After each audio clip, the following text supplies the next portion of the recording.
Hello and welcome, everyone. I'm Ryan Heckman, the CEO of Rally Day Partners, and this is the Founder's Journey podcast. We'll explore the heart and soul of great founders and their journey to build the company of their dreams. You will learn about new industries and business models while discovering how to apply the founder's mindset to your everyday work and life. Hello and welcome to this month's installment of the Founder's Journey podcast. I'm your host, Ryan Heckman from Rally Day Partners, and Chip Conley, who is joining me today. He and I were just laughing because we had a little small talk, and then I said, "Hey, let's not make this some bullshit podcast." And he goes, "I promise it won't be. Not that I won't, but I will not be because I'm involved." So I guess we could start there, Chip. Thank you for being here, and thanks for the no bullshit rule. Well, you know what? If there's a choice between small talk and big talk, I'll do the big talk. So like big talk without bullshit talk. You know, I think especially in the founders and entrepreneur world, it's really toxic when people are not telling the truth because it gives an impression. It's sort of like the Instagram founder point of view, which is like, oh, everybody's doing so well. Why do I feel like such a loser? And I think we really need to be honest with each other. That honesty allows us to actually have a growth mindset and get better.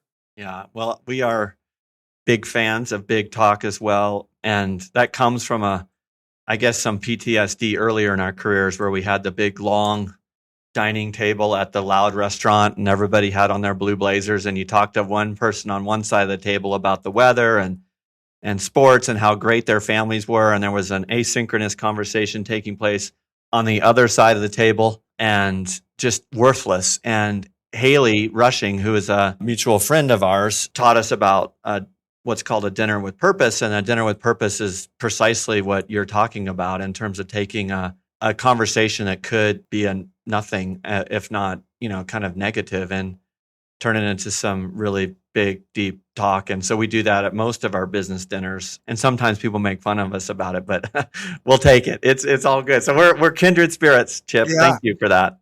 Well, thank you for inviting big talk. Well, in that spirit, I guess the table setting here is the Founder's Journey podcast that we launched a few years ago was really intended to honor that journey that you were talking about.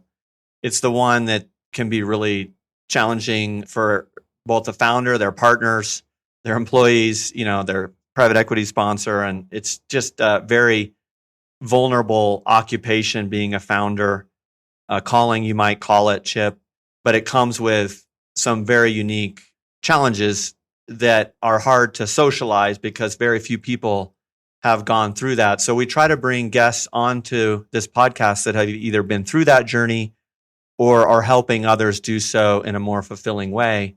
And this one's huge. I've been a little nervous about this interview on one hand, and then kind of the other side of just really excited. And for those of you who don't know, Chip is a multi-book writer. He's been an executive. He's been a founder. And it might be nice, if you don't mind, Chip, to just start with your version of the bio. I certainly won't do it justice, but really honored you're here. Yeah, thank you, Ryan.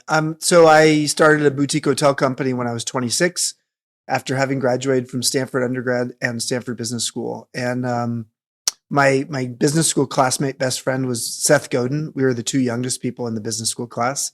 We both went straight from college into business school, which was pretty unusual. And I started the boutique hotel company because I wanted to. I was in the real estate business, commercial real estate business in San Francisco, but I wanted to do something that felt creative and disruptive. And boutique hotels in the mid 1980s were just getting off the ground. And so as someone who did not come from a family of wealth, I decided I would go raise money. I raised $1.1 million. And this is a true story. Raised $1.1 million to buy a hotel in San Francisco in 1986.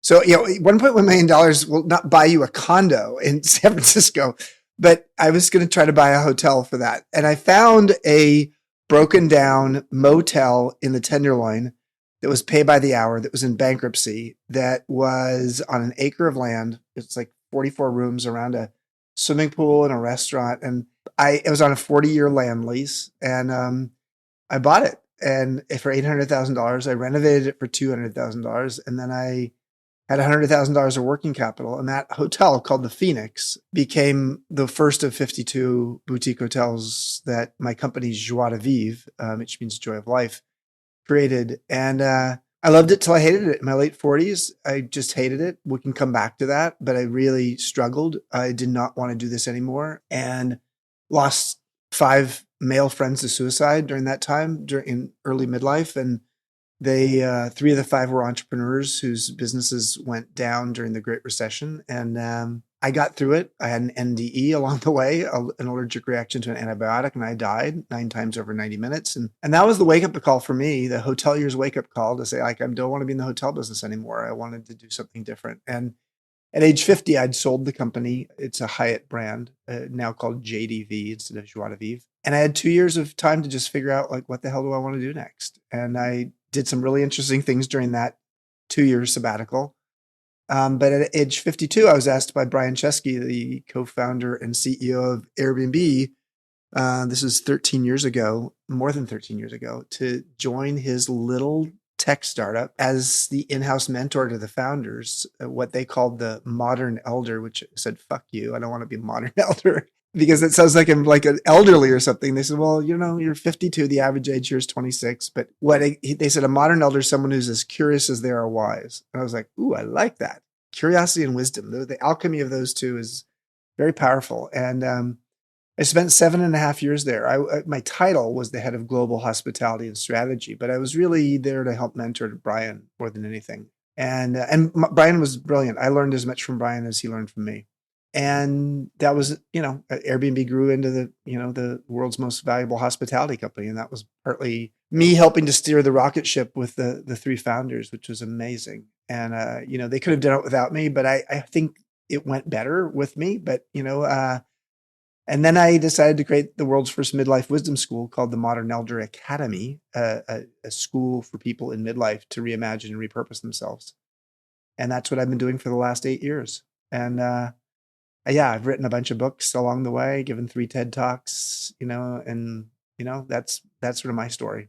Which of your books is your favorite? I by the way, I have a bunch of random questions about your background. So just if you would indulge me. Yeah. Curiosities. I love my book Peak. So I've had one New York Times bestseller that was called Emotional Equations. And I've had another book about my Airbnb experience called Wisdom at Work. But my most recent book was called Learning to Love Midlife. But my favorite book, especially for entrepreneurs, is called Peak: How Great Companies Get Their Mojo from Maslow.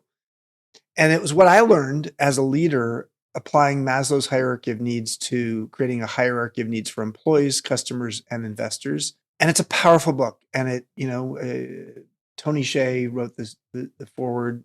He used it at Zappos, Apple, Southwest Airlines, Whole Foods Markets all used it. And it's a beautiful model for understanding how do you create a leadership culture and a culture based upon differentiating your relationship with those 3 most important stakeholders of employees, customers, and investors.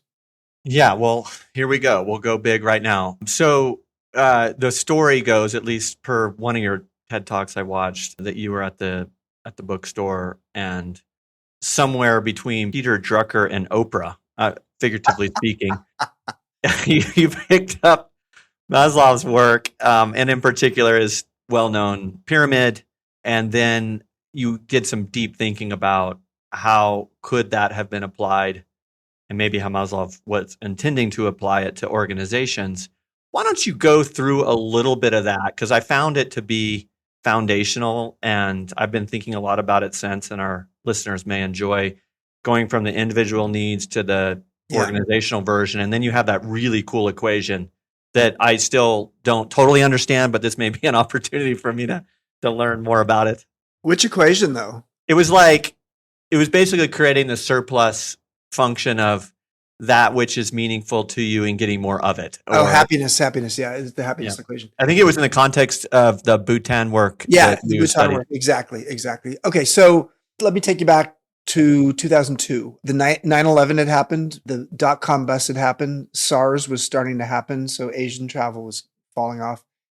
and I had 21 hotels and running out of cash. And I was like, okay, what the fuck am I going to do here?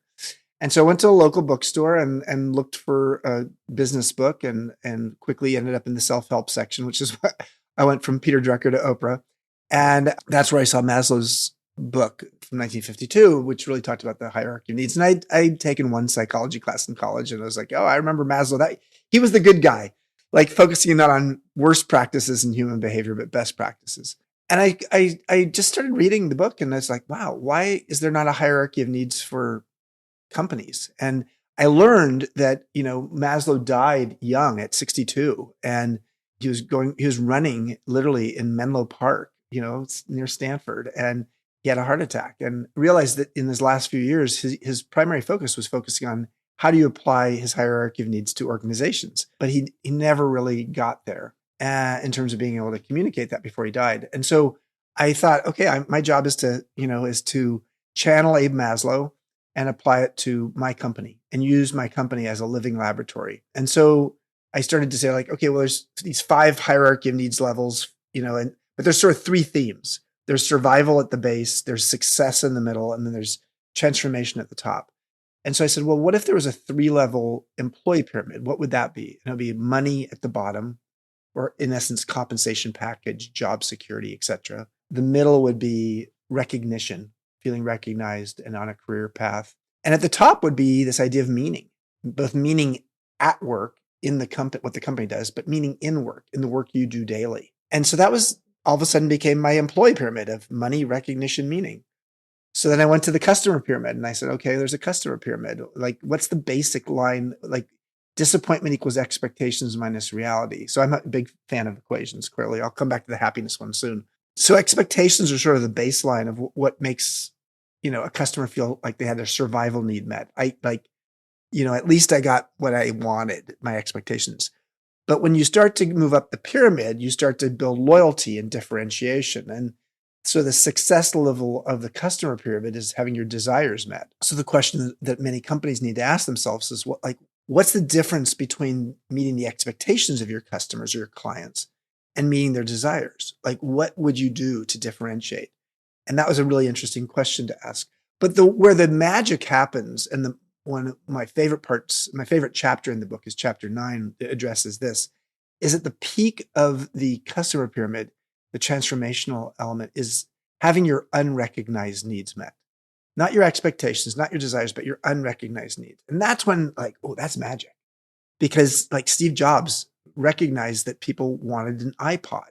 Now, he wasn't the first to do an MP3, but he was the one who actually perfected it. Same thing with the iPhone. And so when you have a company that actually knows you so well and delivers something that is something you didn't even know you wanted, you sort of feel like the company's become a mind reader. And then finally, the third pyramid is the investor pyramid. And I'll spend just a moment on that. But that's having the base of the pyramid is, sort of having a common denominator of alignment around the transaction. What are we accomplishing here? What's the ROI? The middle of the pyramid is the Warren Buffett part of the pyramid, which is relationship alignment. Buffett basically says to his to his entrepreneurs or his CEOs he invests in, it's like, I want you to operate here as if you're going to be here 100 years from now. And I want to have a long-term relationship with you, which is less transactional. The transactional alignment's the base of the pyramid. Relationship alignment's the middle of the pyramid.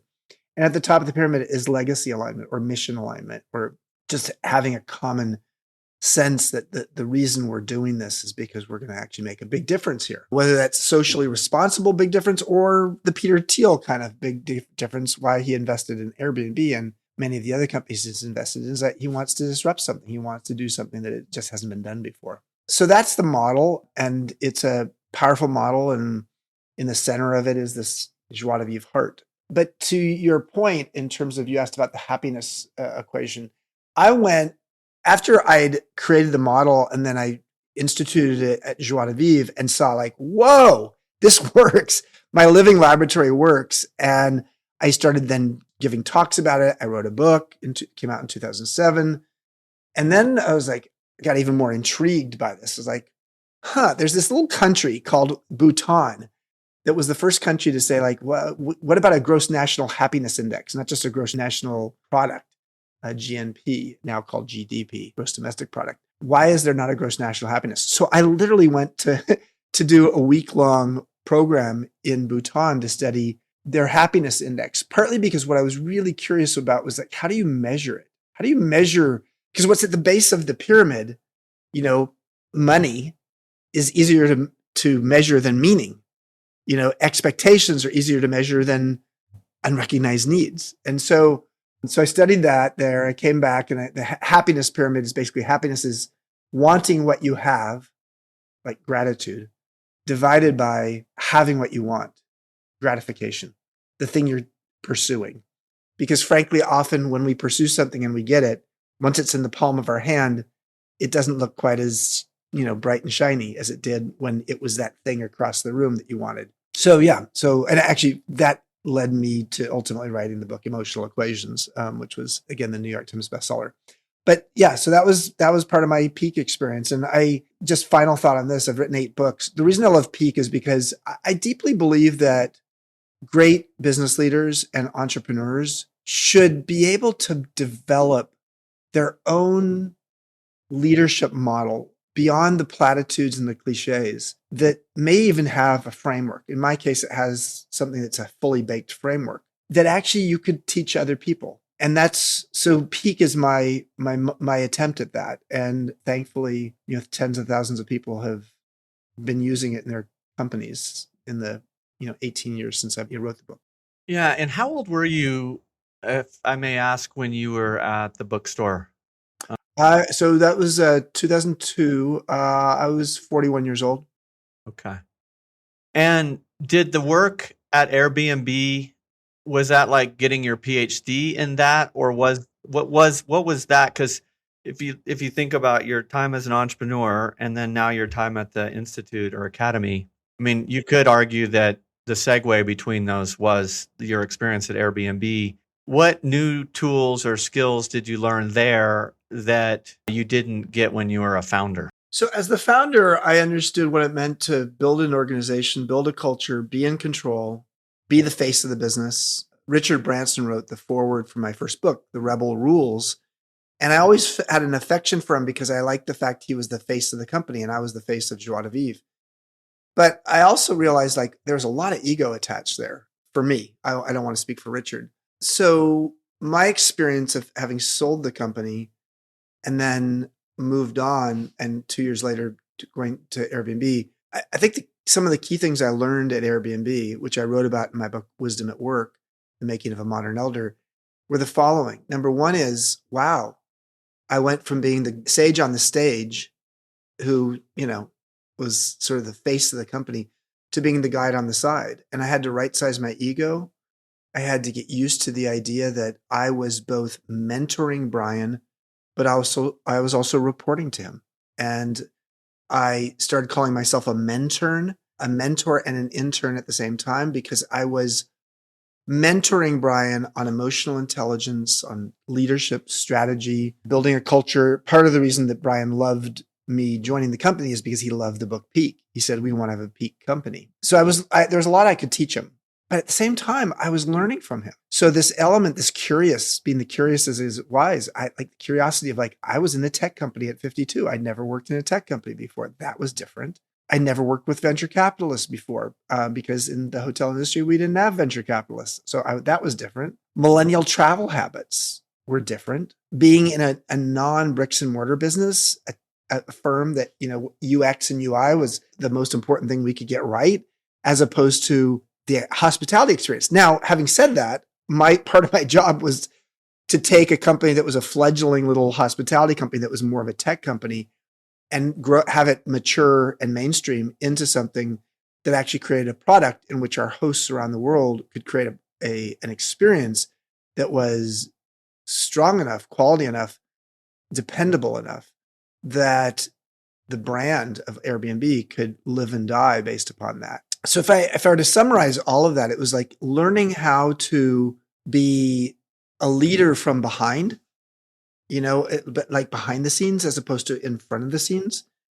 Learning that my definition of success was not how often my ugly mug was on the face of a magazine, but instead it was, how do I help Brian grow into being a great leader? The kind of leader that Warren Buffett talked about, which was, Brian, you may be running this company 100 years from now. Operate it that way. And how do we do that together? How can I help you do that?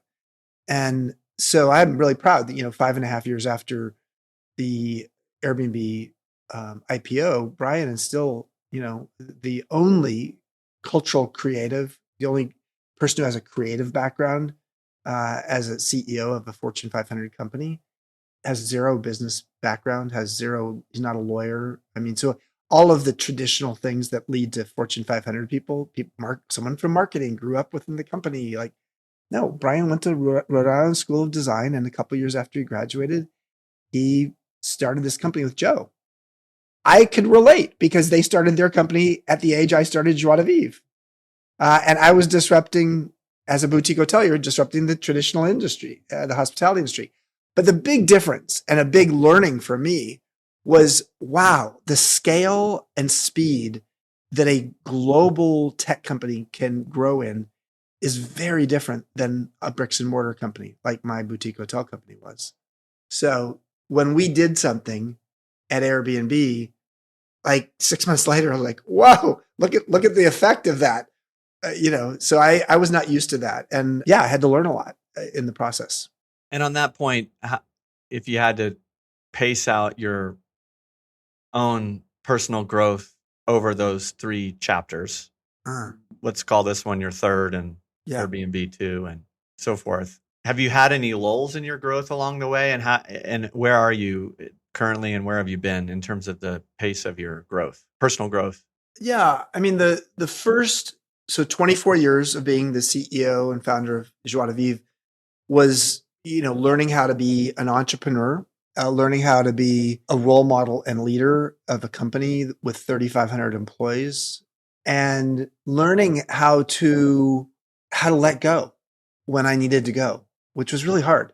My identity was really defined by, the VIP status I had. And I was like, oh no, I'm going to go from being a VIP to a PIP, a previously important person.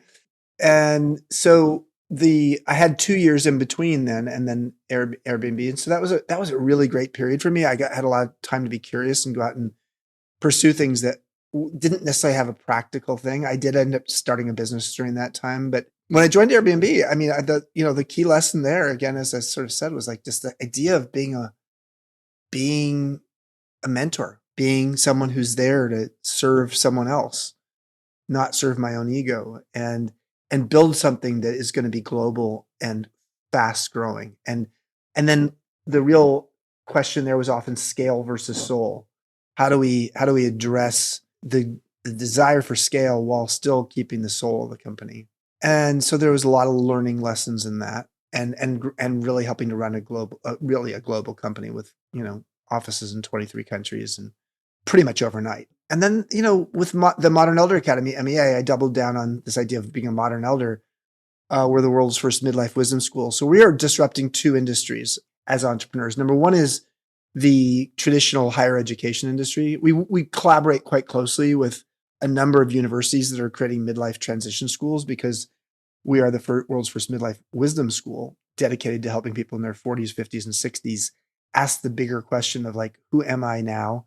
And what do I want to do next? It's not just entrepreneurs who've sold their companies. It's people who've gotten divorced, people who've lost a child to cancer, people who've just had their parents pass away, or there's all kinds of reasons people come to MEA, but usually there's some kind of transition going on in their life.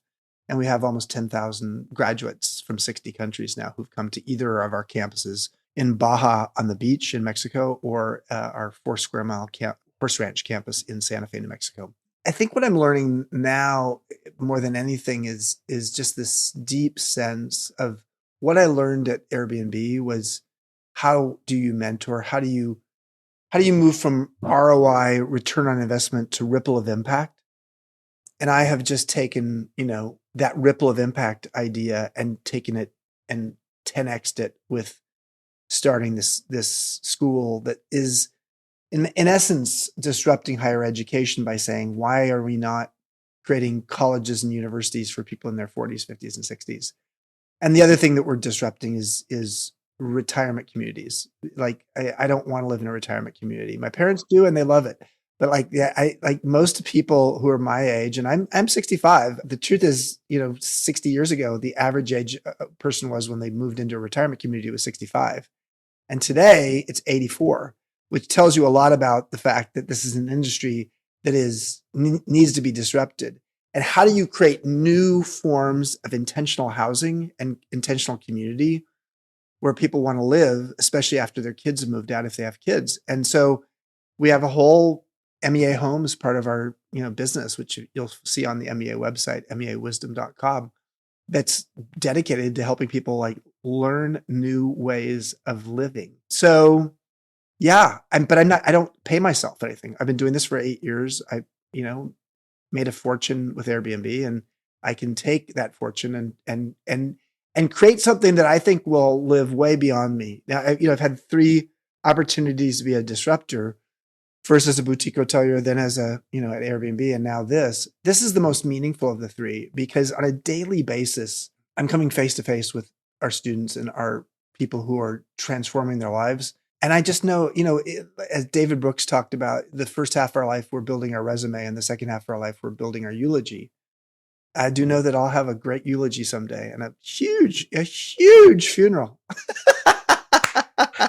That's my new metric for success. That's a good KPI. All right. So one kind of flip question, and maybe something to just laugh about together, and then a more serious version of it.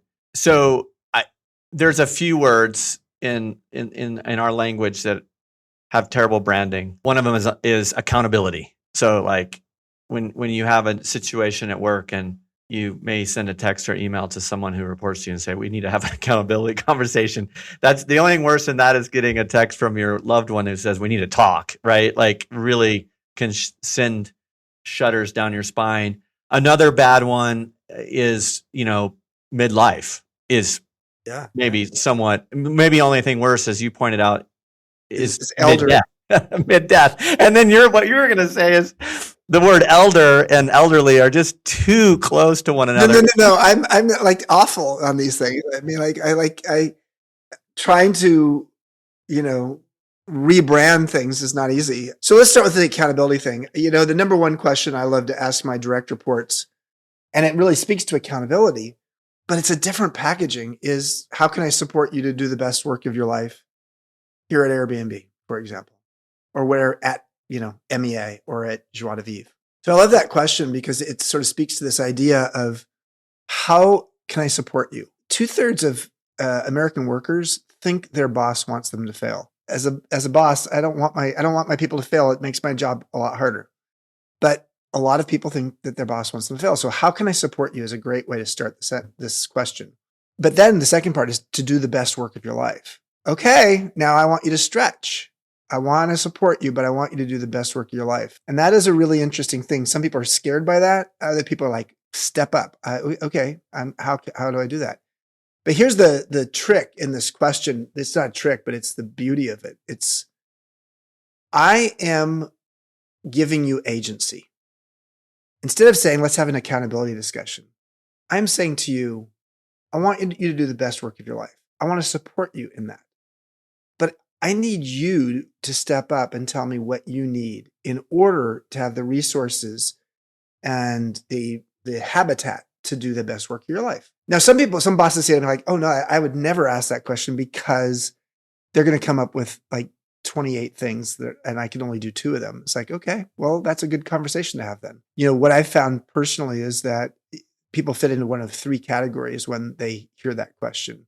There are those who, frankly, the question becomes triggering for them. They're used to being the victim. They're used to having their boss be the villain. They're not used to having agency or being asked the question that has an accountability attached to it. Sometimes they're actually of the mindset, like, I don't even like this job. I don't want to be in accounting. I want to be in marketing.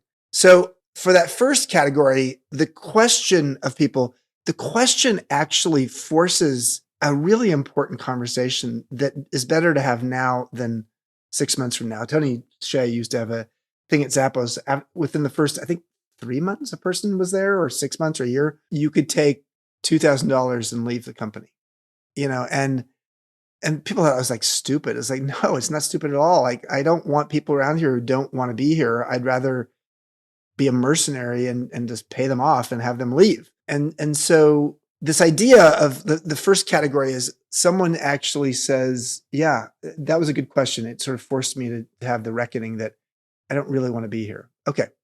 Second category is the person's the opposite extreme. Boy, were they ready for this question. And when you ask this question, you don't like immediately ask them to give you the answer. You say like, hey, let's get together in a week and let's talk about what you come up with. And that person's really well prepared. They are sort of like, they're an entrepreneurial mind. They're like, okay, here are the 14 things I need.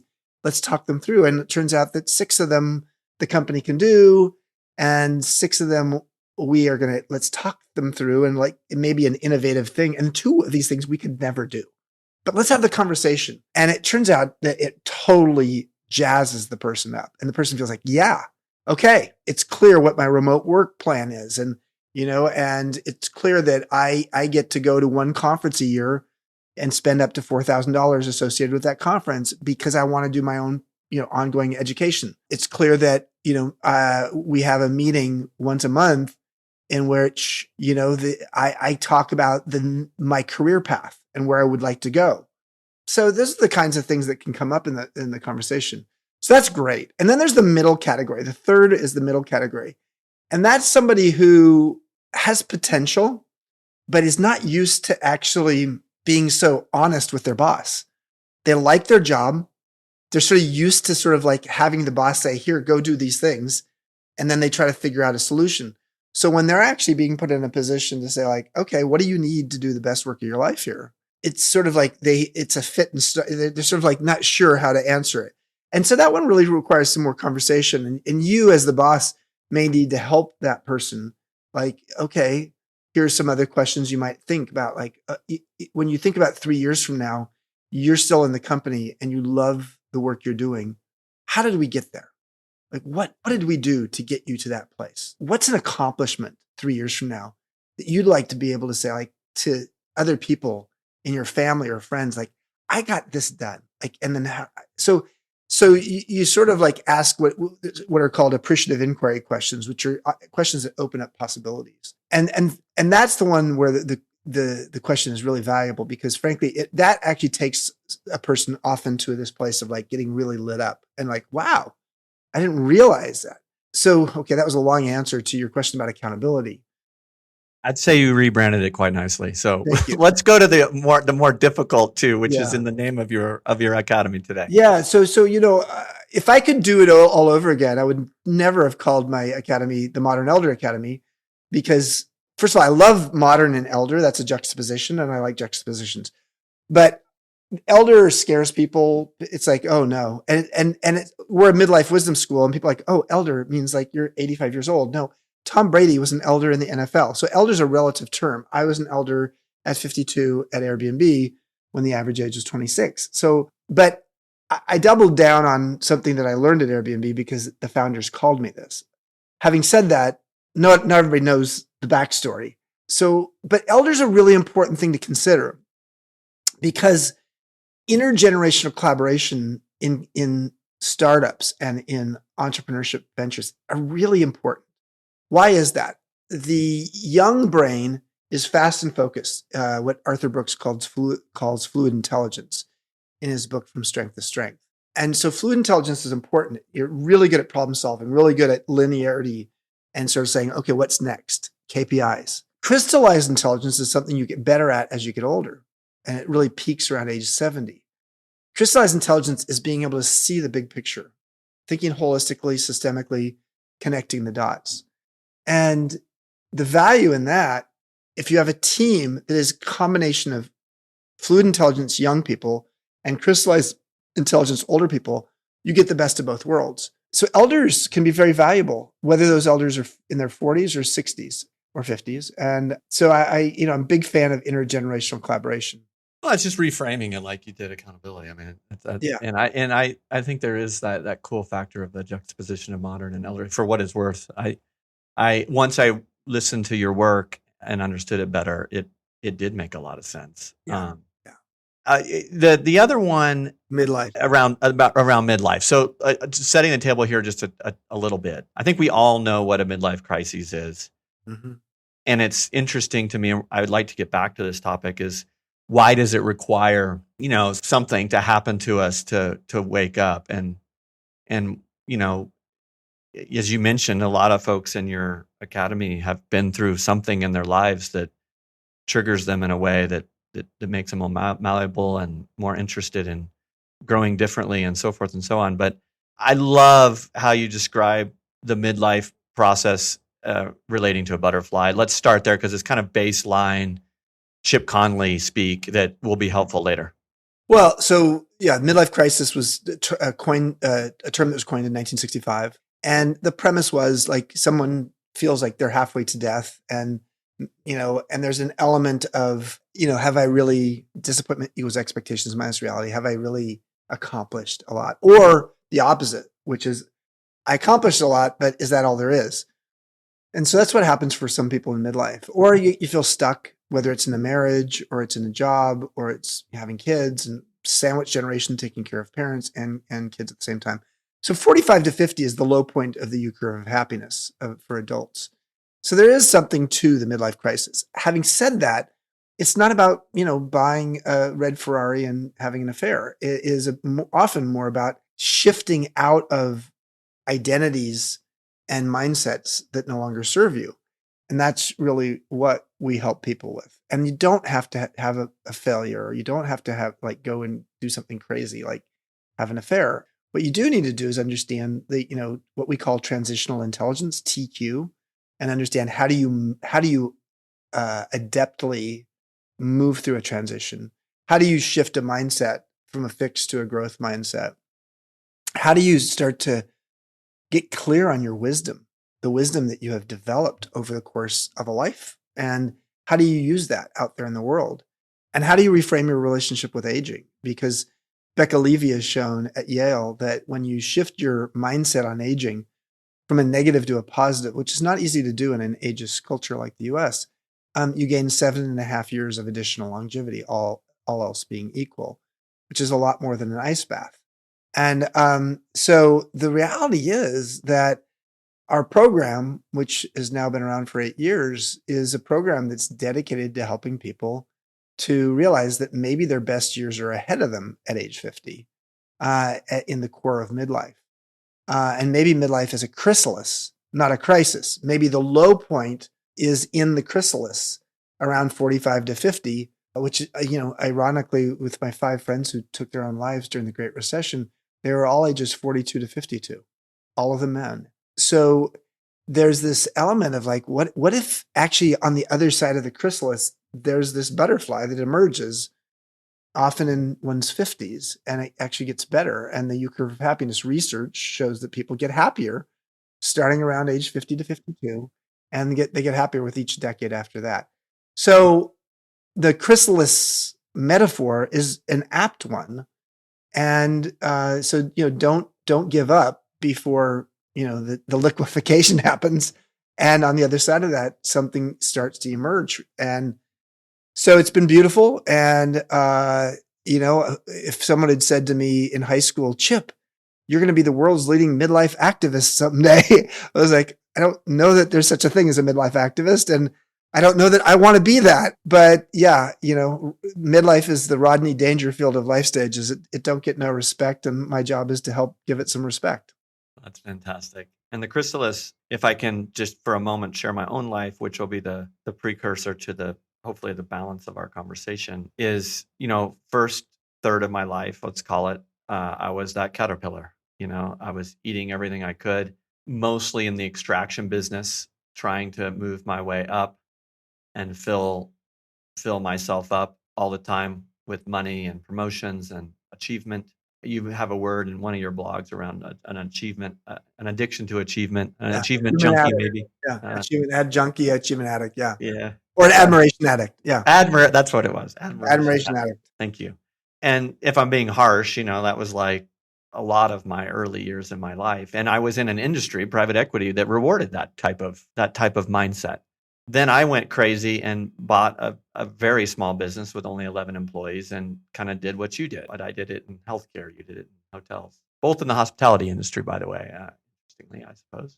And it was gnarly and dark. If we were going to go back to that phase of a butterfly's development, and Rally Day would not exist in concept, at least in my own heart and mind, had I not gone through that phase. I self-induced a lot of midlife work that you're referring to and came out the other side with new partners who felt the same way that I did, with investors who knew that this industry of ours could aspire to be better and in fact be better for everybody. And a lot of the work that you've done around organizational survival and then success and transformation, we've applied here at the firm.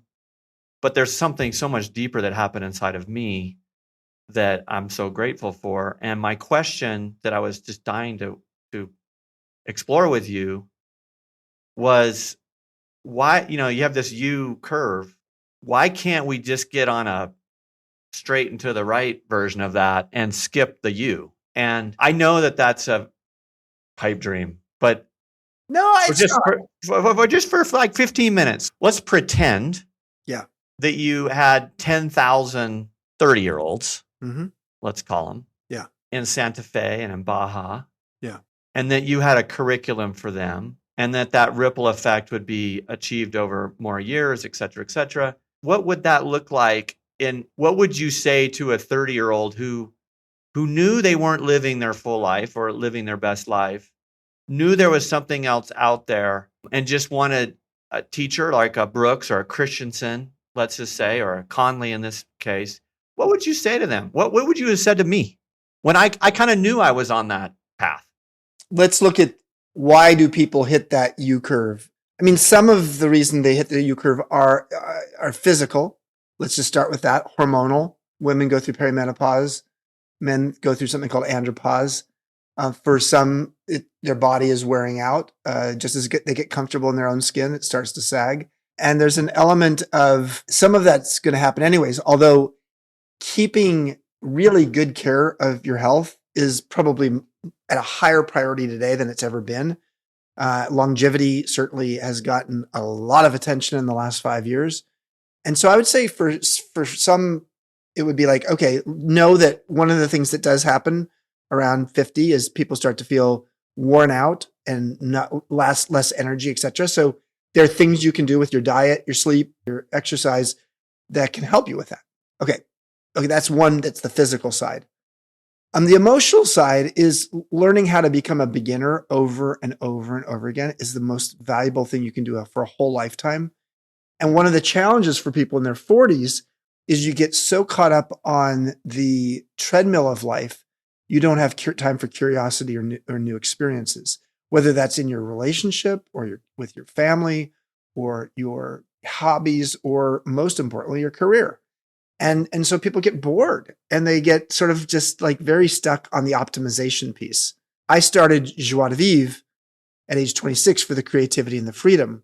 But at age 46, before I had my flatline experience and before I really knew that I didn't want to do that anymore, I was lamenting to my best friend who was a coach that I didn't like it anymore. And she said, well, why'd you start it in the first place? I said, for creativity and freedom. And she said the obvious question, which was like, do you have much of that now? And it's like zero. No, I don't. So how do you continue to invest in the things that are most important for you? And being a beginner and trying new things is part of that. There's even some brain science on this that's really interesting about having firsts. When you have a lot of firsts in your life is not just happier, but you actually prolong life. What happens when people actually get bored and they don't have many firsts left? Like when you're a teenager, adolescent, you have a lot of firsts. So it feels like the endless summer. But when you're a middlescent in midlife, don't have a lot of firsts. And so your life feels like stuck and boring and frankly accelerated. So that's important. But I think the most important thing I could say to that 30-year-old is, for a lot of people around 45 to 50, they realize they have been reading from someone else's success script. And I do believe that millennials who have, I think, learned how to break out of the traditional board game of the game of life and have said, like, I'm not going to do this because my parents told me to do it. I'm not going to do this because it's socially acceptable. I'm not going to do this. I would say that, it's the generation that has most, and Gen Z is doing it even more so, maybe is plotting their own success script at a younger age such that they don't wake up at 45 to 50 and say, oh, I was living someone else's life. As David Byrne said, is this my beautiful life? And so I think that that's the most important thing I can say. I've said a lot here, but I think this element of like getting clearer on who you are and what unique ikigai. So it's a Japanese philosophy, which is something you love to do, that you do well, that you can get rewarded for, that the world needs. It's a Venn diagram of 4 circles. In the center there is where you want to be. And you don't want to necessarily find that at age 50. You want to find that at age 25 or 30 and then evolve with it. And so I do think that the U curve may flatten with time. As millennials now who are, I'm actually interviewing Brian Chesky for my podcast, The Midlife Chrysalis, tomorrow. And we're going to talk exactly about this because he's turning 45 this year. And it's like, okay, Brian. But Brian probably is in a very different place. He's not been living someone else's success script. On the other hand, there's a bunch of other things that he's not happy about in life that we're going to talk about. And some of those are classic midlife kind of things. Double clicking on a couple of these. First of all, I do find the this is just me editorializing without being asked to, but I find the obsession with longevity sort of curious. Yeah. Because the only thing worse than being miserable is being miserable for a really long time.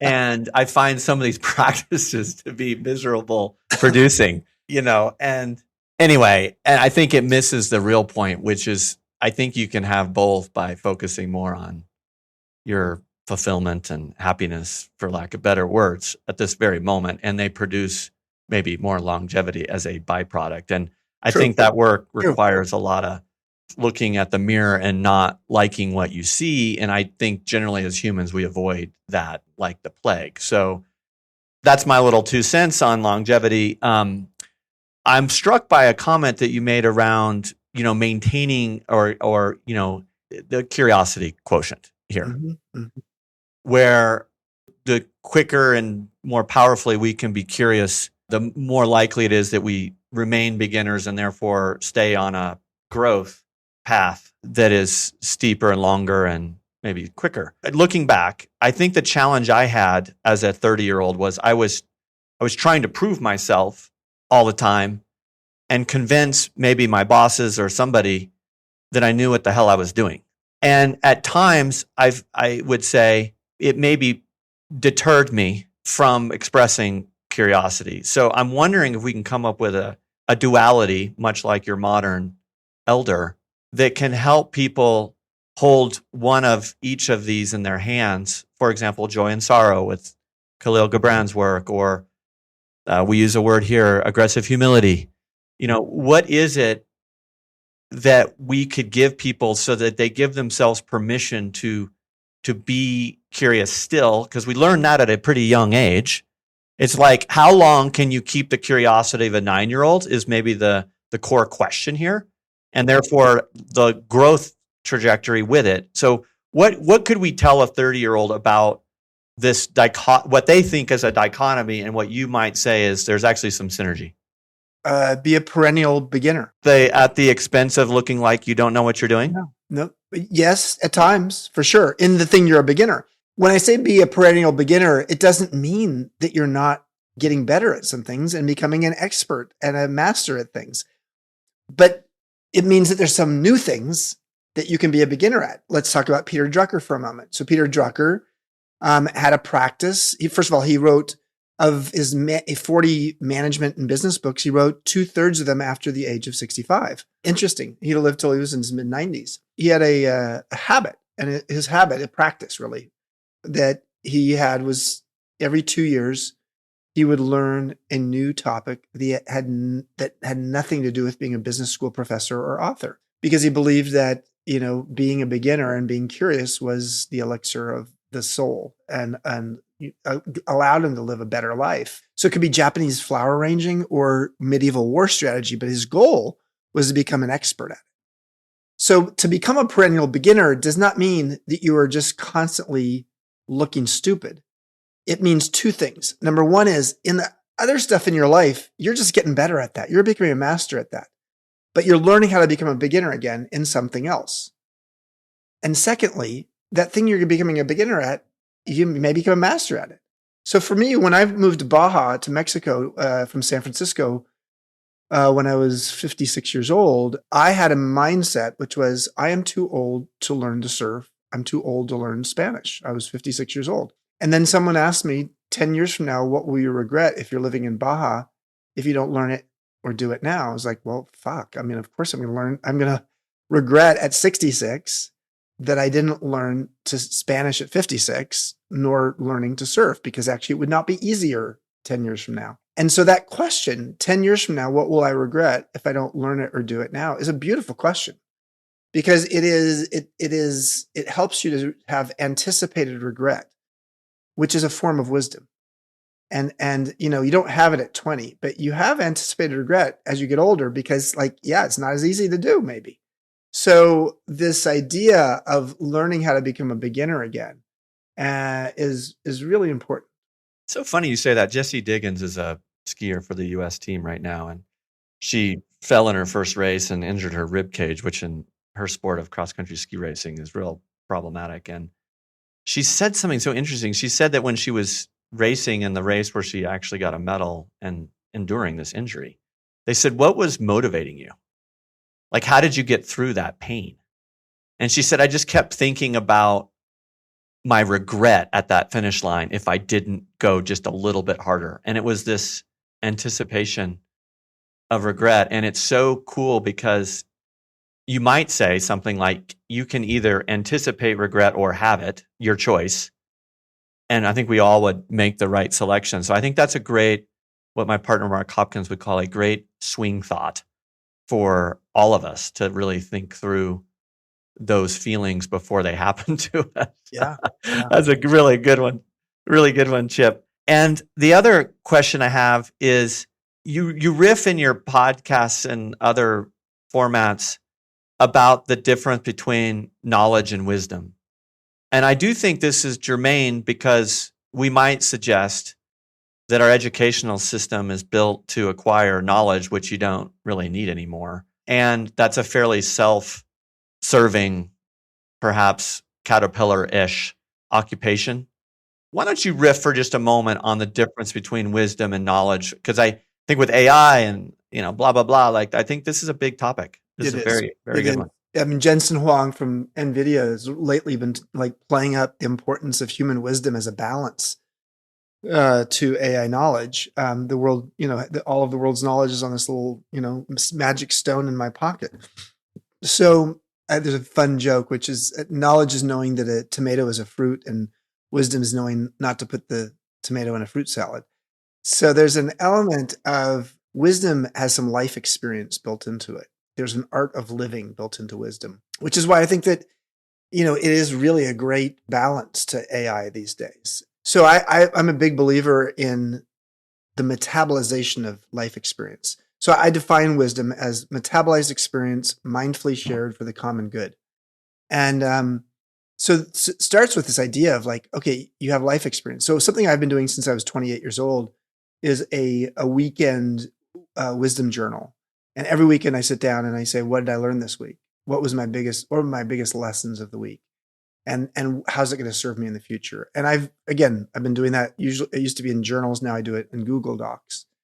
One of the things I do with my leadership teams, I've done this at Joie de Vivre, at Airbnb, and at MEA, is a practice where once a quarter we sit down and we have our normal weekly meeting. But instead of talking about the normal stuff, each of us talks about what was our biggest lesson of the quarter and how's it going to serve us in the future. And the reason I love that, it is a wisdom management practice. It's helping us to distill what we learned along the way and how it will serve us in the future. And the value of doing it in a group with a leadership team is it actually shows a growth mindset. The difference between a fixed and a growth mindset is in a fixed mindset, you're trying to, optimize what you've got, prove yourself, you want to win. But in a growth mindset, it's not about proving yourself, it's about improving yourself. It's not about winning, it's about learning. And the premise is like, I can expand the pie instead of just like seeing how much of the pie I can get. And so creating a growth mindset on a team, really valuable. Satya Nadella did it when he became CEO of Microsoft. And it's had a huge impact on Microsoft, this idea of growth mindset. So growth mindset, when it comes to your life experience, suggests that wisdom is something you want a team to build. You want them to build it individually, but you want them to build it as a team too, which is why we end that quarterly meeting with the question of what was our biggest team lesson of the quarter? What did we learn as a team? And we often arm wrestle about that, but it's a really great conversation. And the fact that I can learn something that I don't have to repeat, that the COO learned, means that his lesson or her lesson becomes my lesson. So wisdom is not taught, it's shared. So I'm a huge believer in the importance of wisdom and the fact that this is why MEA is the world's first midlife wisdom school, because we have so many ivory towers of knowledge, that help us to accumulate knowledge. But where are and accumulating knowledge is like a plus sign, but distilling wisdom is like a division sign. It's the square root of something. It's the essence of something. And, that's what I want. The more complicated the times, the more wisdom is important, because it's not about adding, it's not about adding more to the equation. It's actually learning how to distill down what's the most essential thing in this complicated time. I mean, if we didn't end now, that would be a waste of a mic drop. Listen, I find, I had some good coaches when I was little, and obviously I had some good teachers and good bosses along the way. And it's hard for an athlete or a student to give a proper compliment to someone like you, Chip, because it's kind of like, yeah, I've heard that one before, or you might suffer from maybe too many compliments, and maybe you think to yourself, like, what response am I supposed to give this person who is lavishing this kind of praise upon me? So I find it very complicated to properly thank someone like you for what you've given me, what you're giving this podcast, which, by the way, someday you'll have to share with me why you did it other than Haley rushing. But, it's hard. So I was thinking about it this morning, and what I would say to you, no reaction required, is this proverb or saying that goes something like, the life that you have is a gift from God, and the life that you live is your gift back to God. And it's just a great way of thinking about the biggest compliment that we can give you, Chip, at this phase of your life is we're going to make those ripples deeper, wider, longer, better because of the wisdom that you've given us. And I just want to make sure on behalf of all of the people that get to benefit from your wisdom that we take a moment right now and just say, thank you for that. Thank you for giving your life to us. Well, the purpose of life is to discover your wisdom. The work of life is to develop that wisdom. And the meaning of life is to give that wisdom away. So that's what I'm doing. Well, thank you for doing so, Chip. Thank you for your time. I know our community will really appreciate it. And I wish you all the best in this new year of 26. Thank you very much. Thank you, Ryan.